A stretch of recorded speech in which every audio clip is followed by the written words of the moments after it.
All right, we go from the movies to the TV realm with Dr. M. Sage.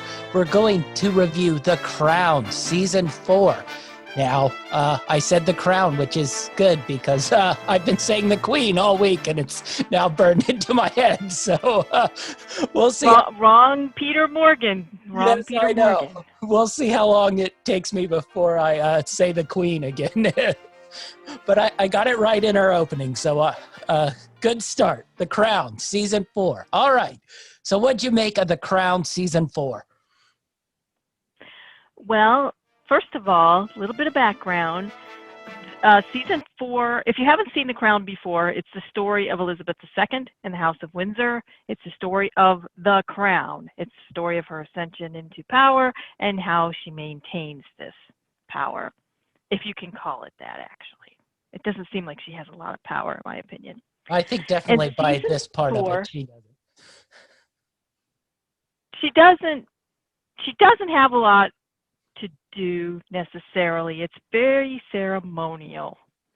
Season 4 includes the Thatcher years and Princess Diana and Charles' marriage, Lady Diana Spencer and Charles's marriage. For anyone who hasn't seen The Crown before, it should be noted that every 2 years the show changes casts. And so this is the last season with Olivia Colman as Queen Elizabeth and Tobias Menzies as Prince Philip and Josh O'Connor as the Charles. Prince Charles, yes, excuse me. And we have Lady Diana Spencer played by Emma Corrin. Erin Corrin. Sorry. For some reason I forgot her name. Yeah, no problem. She's sign. sort of a new. So. That's not a good sign, probably. I think that Peter Morgan has stayed true to himself in writing this show. I actually still think season 1 was his best season, but he likes to use silences a lot. He did that very well at the beginning in season 1, where you really got the sense of how sort of lonely the Queen was and how little she could interact with anyone. And I thought that was very good. He uses them this time mostly in the scenes with Diana.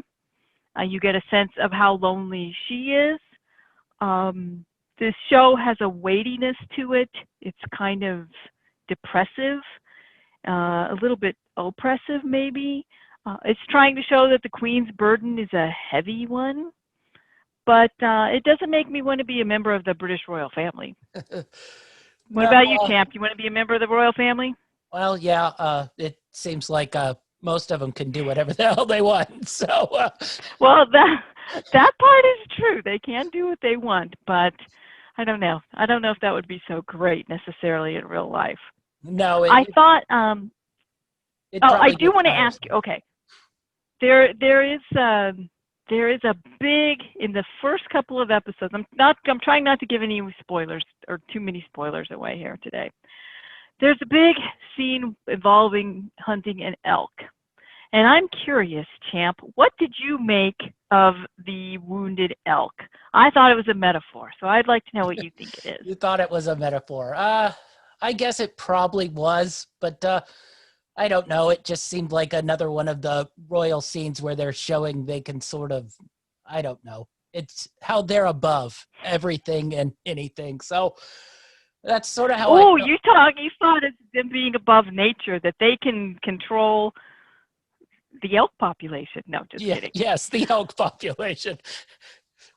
I thought it was a metaphor for the royal family. That he's talking about how at this point you got this wounded elk that comes through in a couple of episodes. I mean, he belabored that elk, in my opinion.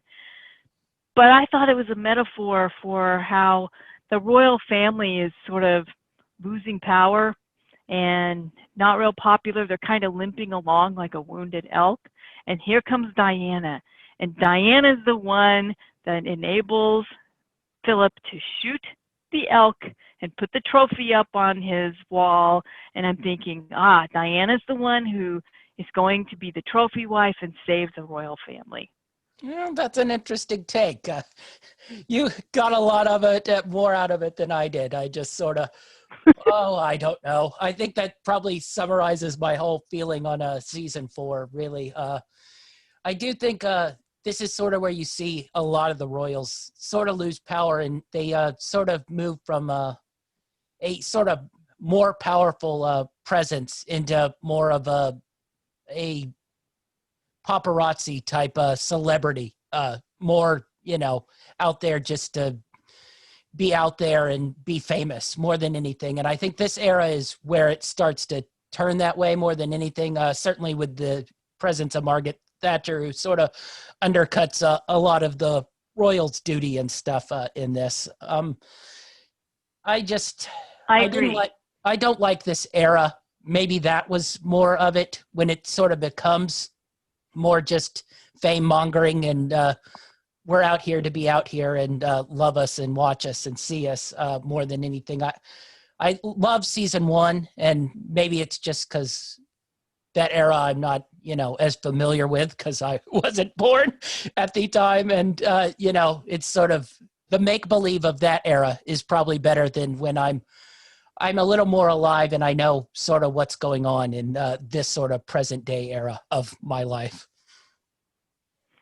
I think you're right. I think that it suffers from people knowing too much about the royal family, and their popularity has increased through the years. It wasn't that they were so unpopular when Elizabeth became queen.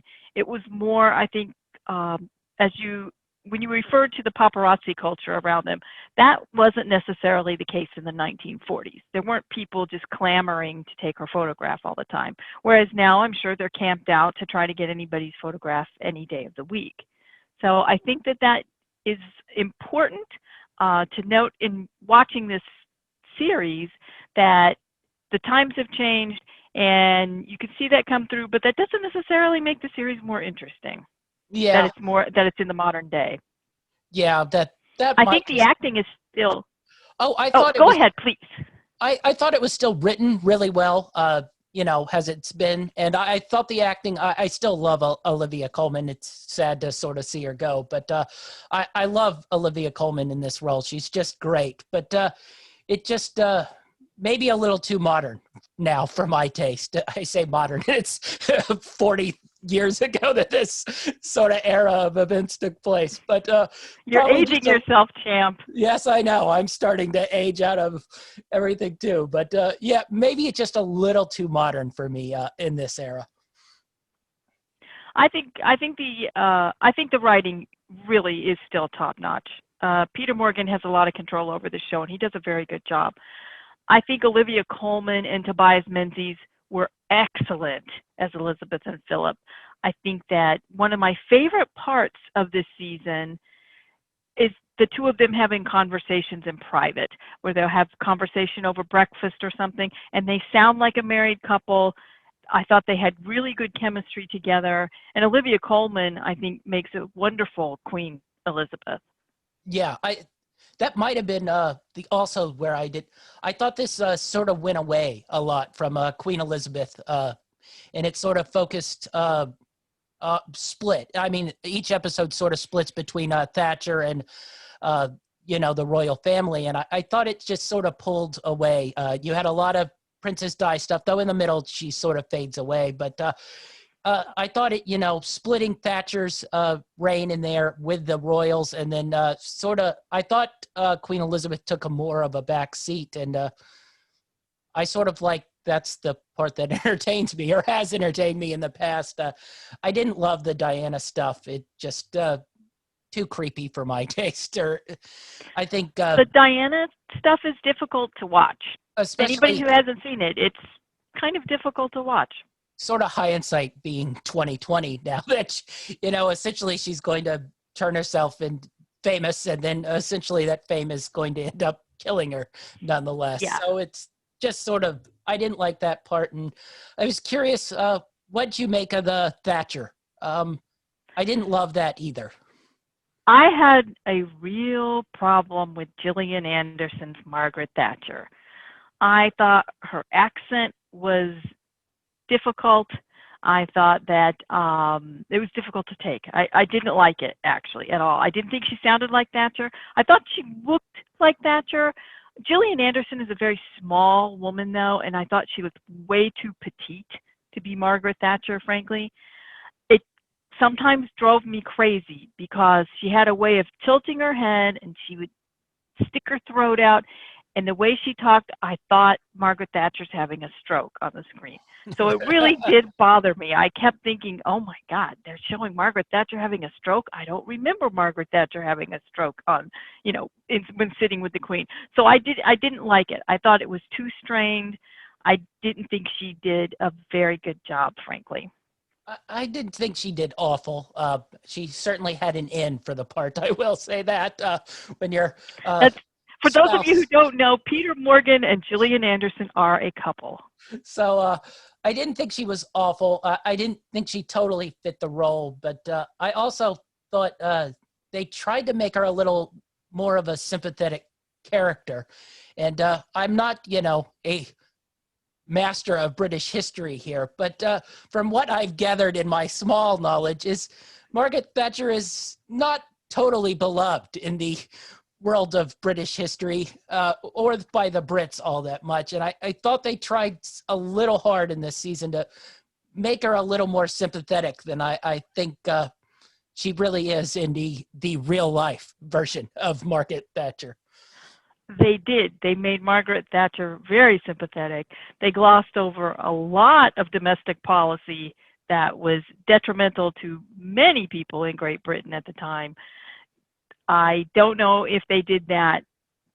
I'm not sure why they did that. I Well, don't see, think they needed to do that. that's what I didn't know, if that was because the two were a couple and they didn't want to make her look bad, or It I makes don't, you wonder.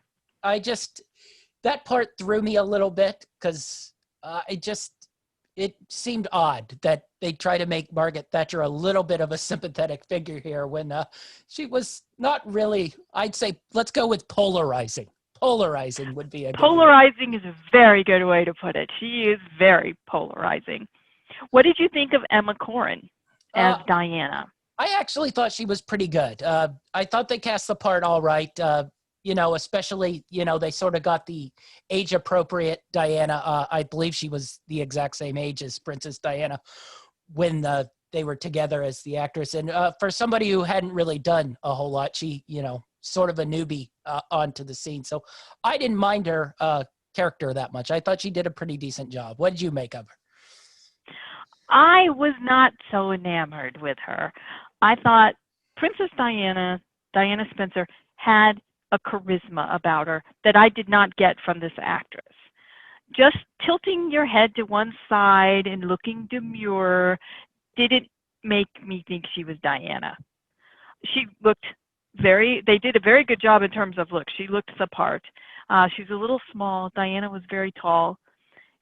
I don't think she could dance, whereas Diana could dance. Anyone who hasn't seen it, you will see there's a lot of kind of cringy dancing moments in this season.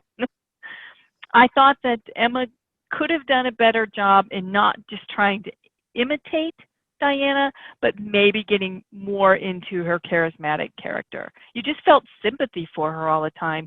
I didn't really get anything but a sympathetic feel. No real love, no admiration, nothing. She just kind of whined a lot. Yeah, see, I thought maybe that's what they were going for. Maybe just a sympathetic sort of, I'd say out of your place sort of girl who pops in and is I don't know how to put it. She's there to create a presence because she's stunning to look at, and, she carries herself like a princess, but she's never really accepted as a princess. Let's put it that way. True. She was accepted more than some of the other royals, maybe. Yes. But she was never really a part of the family. I think that's what season 4 gave me a sense of, is it's almost impossible to be a part of the family if you're not born into the family. And even if you're born into the family, you're not necessarily a big part of it. My favorite line in all of season 4 is when Prince Charles is looking at his brothers and his sister, and he says, "You're all just fringe." And I Yeah. thought, okay. I hope he actually said that, because I'd be like, man, that's a great, horrible thing for your brother to say to you. What did you make of Camilla? I think that actress is awesome. I think that she plays Camilla so well. I actually prefer Camilla to Diana. I think Camilla has a lot of spunk, and I think that she stands up to Charles, which Diana just fights with him. I love Camilla's character. What about you? Yeah, I really enjoyed her character. That was probably one of the parts I did enjoy about this season was sort of Camilla's character. I could have used probably a little more of her, but I guess that wasn't really. I guess we're not supposed to get more of her, but I Yeah, agree. I think we could have used more Camilla. I think that Camilla's pretty funny and just stronger than anyone else on the show, actually. yeah. I think that's where I liked those sort of scenes and maybe that undertone more than anything. So that was where I was. I liked that part of the show, but the Thatcher stuff I was off on, and the Di and Charles stuff I was a little off on, which that made up most of the season. So that's probably why I have such ill Uh-oh. feelings toward. This is sounding bad. I'm thinking you're going to give The Crown, this crown jewel of Netflix, a bad review, champ. I don't know how you can do that. Well, I can tell you aren't going to like the rating. So I will say we're grading on curves here. As last week we did Emily in Paris. I don't expect anything from Emily in Paris. I assume it will be terrible. The Crown, I expect greatness from and a awesome show. So when I don't enjoy that, it gets a harsher rating than, say, I don't know, boring Emily in Paris that has no girth to it. So when the rating comes, it You will are probably a be tough harsh. It's going you to be are a harsh. tough reviewer, champ. A tough reviewer. Now, if you ask me overall, still series wise, I still would give this series a high grade. But this season, I think it's running out of a little bit of steam. Now, that's also probably a personal thing too. As these shows go, season after season, I begin to tire of them. So that might be a little bit too. Do you think that you would want to watch season 5? Uh, are we still doing reviews by the time season 5 comes out? It's like me with Emily in Paris. If we're reviewing it, you'll want to watch it. Well, I am a big fan of The Crown, and I don't think that this season was as bad as you. I thought it was pretty good, actually. Yeah. I will probably still watch season 5, though we're getting even more modern. So I don't, if I was out on the modernness of this one, I think as we grow into the 90s, I might even more You so. might be in trouble. Yes, I know. You might be in trouble. But I guess the children might pop in there at this point. So maybe that'll give it some new life. I don't know if they're going to go that far. Oh, I bet they're at least background characters. Could be. I don't know that Harry will allow that now that he's employed by Netflix. All right. So we talked about rating. What are you giving this as a rating for season 4? Well, prepare to clutch your pearls, champ.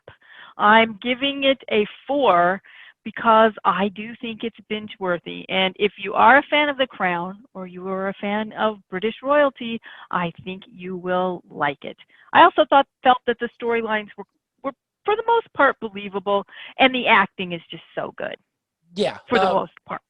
Writing and acting, quite good. I'd still give a 5. Overall, season 4, I'm going on a 2. Oh, 2. Not even binge worthy. Yes, I know. Just background fodder for you, eh? Watch seasons 1 and 2 and probably 3, and then get to season 4 when you can. I actually wouldn't disagree with that. All right. So anything else you want to talk about on The Crown that you have notes on? Well, what I wanted to know what you thought of the costuming. We always talk costuming. You always talk costuming. Oh, I didn't. It's the 80s. Yes, I know. That's what. Once again, I think we're getting too modern. And while I love the, say, 80s clothing and, say, Stranger Things and the nostalgia, maybe this was a little too much of a formal 80s environment of clothing. Well, I come from being a teenager in the 80s, and dressing like Diana was definitely a goal. Although I didn't remember her wearing so many ruffles and Peter Pan collars and little tied necklines. Although I guess if I look back at my 80s pictures, I probably am wearing the same kind of things. Well, I was in a lot of onesies in the 80s, so I didn't quite have. Well, did they have ruffles, though? I hope. I don't know. I think a lot of them had Winnie the Pooh on them, so. Oh, okay. Well, hey, you know what? That's pretty snazzy. I like that. All right. I thought they did a good job with the wedding gown, actually. Yeah, and they left it. That scene is very short. I expected this whole big drawn out thing. I forgot to ask you. They sort of just skipped the wedding altogether. Yeah, that shocked me. I really expected them to have a long wedding scene, and there wasn't anything. Yeah, it was so short. I meant to ask you, and then I totally forgot because there wasn't really any wedding scene in the whole thing. All of a sudden, they were sort of married and on their honeymoon, talking about random nutritional books that. Yeah, I thought that was very strange. Maybe Morgan did that on purpose, simply because that wedding was so popular and so many people watched it that he did not want to try to recreate it. Yeah, it's but still like I the was most surprised. watched thing ever. Yeah, I was surprised. All right, so that's our review of The Crown Season 4. Next week, well, what did we say we were going to watch? We're going to review The Undoing. Oh, The Undoing, that's right. All right, so The Undoing next week. I haven't started it yet, so maybe I can't say if I dislike or like so far. So maybe we'll be alike on this one. I hope so. All right. That's our TV review of The Crown. I got through it the whole time without saying the Queen. So bonus there. Congratulations. Okay, that's our show, and we're out.